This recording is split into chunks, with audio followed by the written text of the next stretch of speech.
Hello everyone, welcome to this week's track guide on Virginia.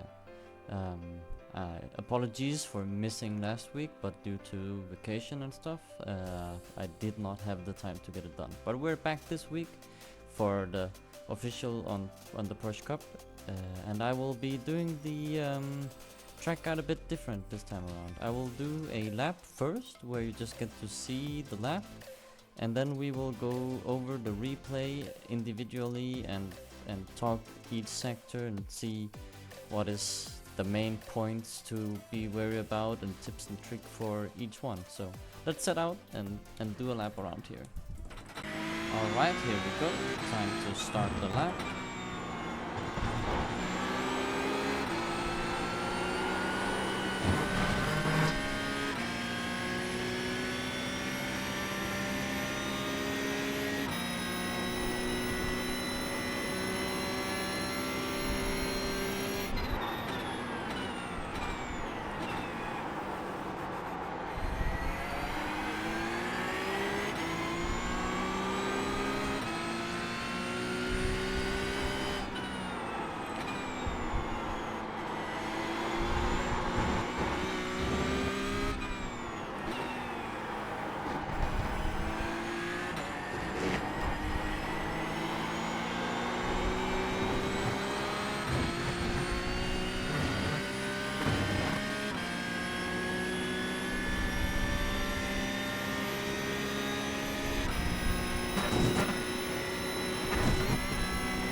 Alright, there we have it, a lap completed around the Virginia circuit.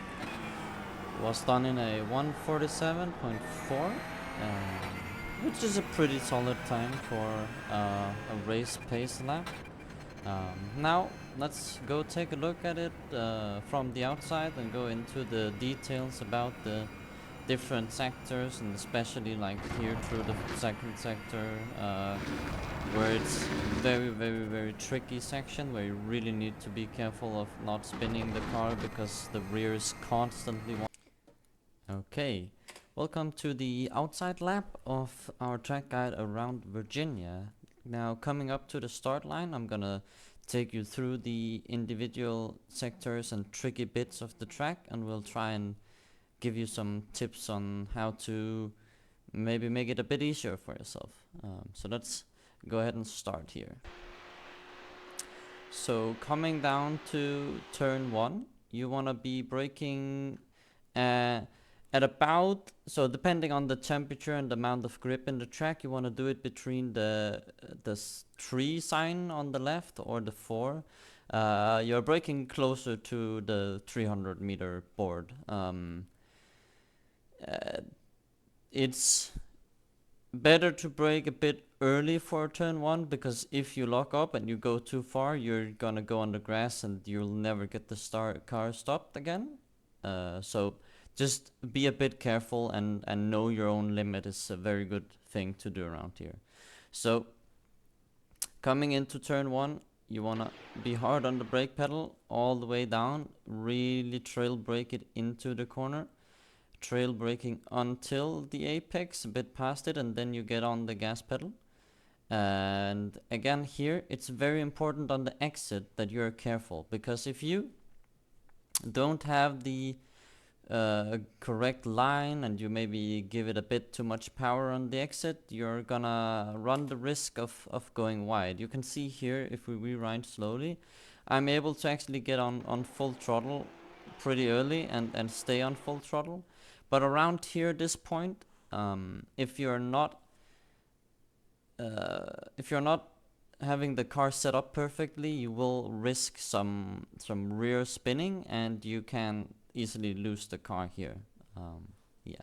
So coming up to the next, you want to look for like a sort of double apex here. So you want to like hit the apex here, then kind of drift back wide and then come in to clip the apex on the next turn here.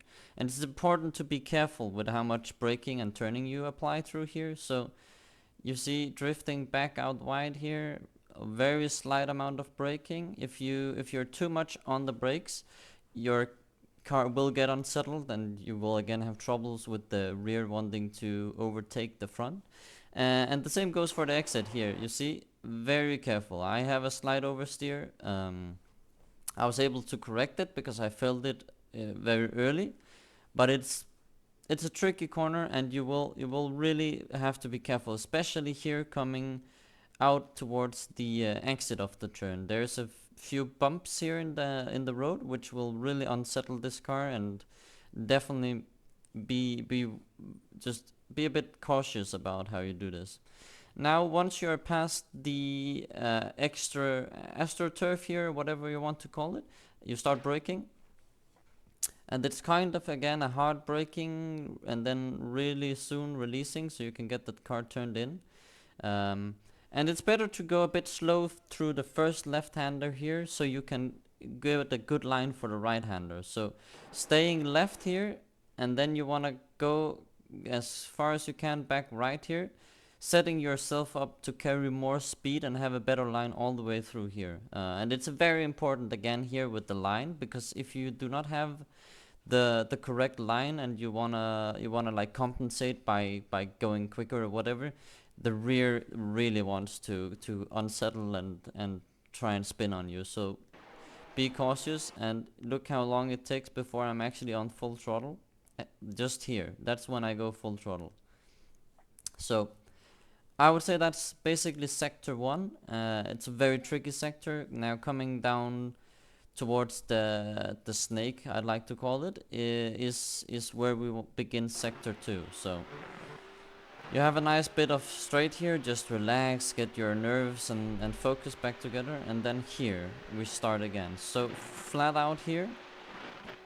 Then what you can do is have a slight lift here before turning in, so you can keep as far as possible to the right, setting yourself up a lot better for the left-handers. The more you drift to the left here, the worse of a turn you're gonna have up here, the more you're gonna have to slow down.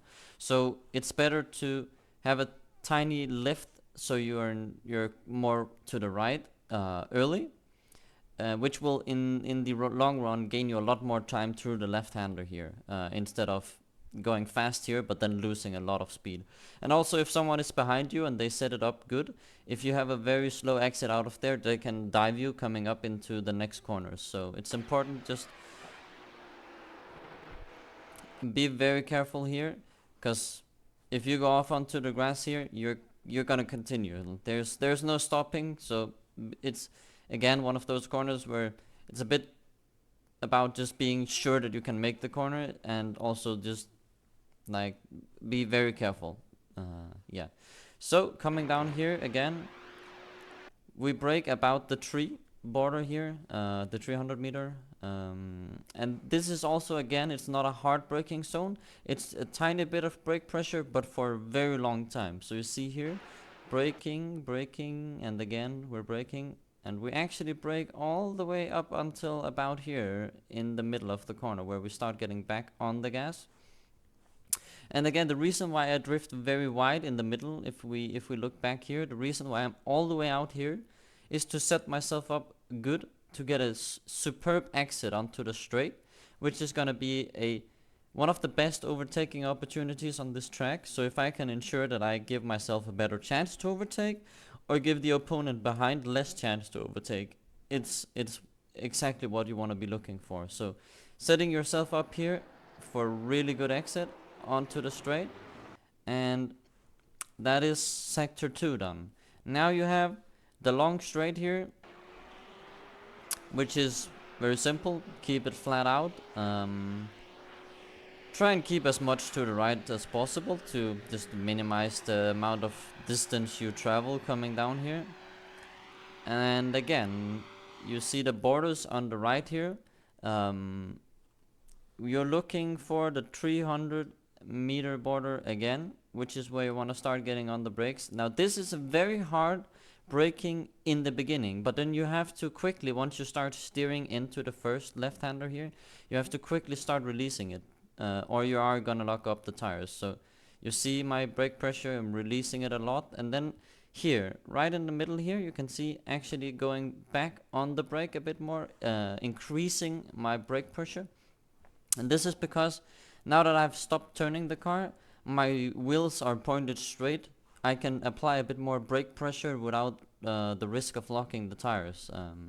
The more you turn, the less brake pressure, because the grip will be used for turning instead. So that's when you have the wheels straight, you can apply a bit more to make sure you slow the car down.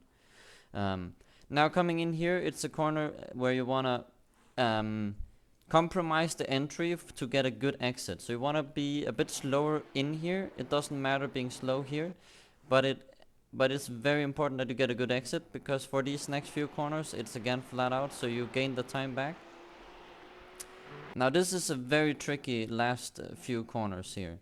I personally tend to brake a bit before going over the first left-hander dropping down the hill, and then making sure I have a lot of speed out of the car for the first right-hander, so you can ensure that you have a good exit all the way onto the straight. So braking a bit here, same between the two corners, a bit more on the brake, and then really staying far right here. You see I'm already full throttle. Now it's very important again here, if you are not sure that you are able to get on full throttle, go like 80% and stay there, because towards the end here you can see the car starts to get very loose, and I go a bit wide here. It isn't an off track, but a few more centimeters and I would probably be in the barriers out to the left. Now this is on the very limit, and you want to be very careful, because the grass on this track sucks you in, and you're just forced to go on an adventure out there, which you probably don't. So anyway, that is a lap around Virginia. Very tricky track with a lot of twisty sections and such, but once you get the hang of it, it's a beautiful, great track with a really lovely flow.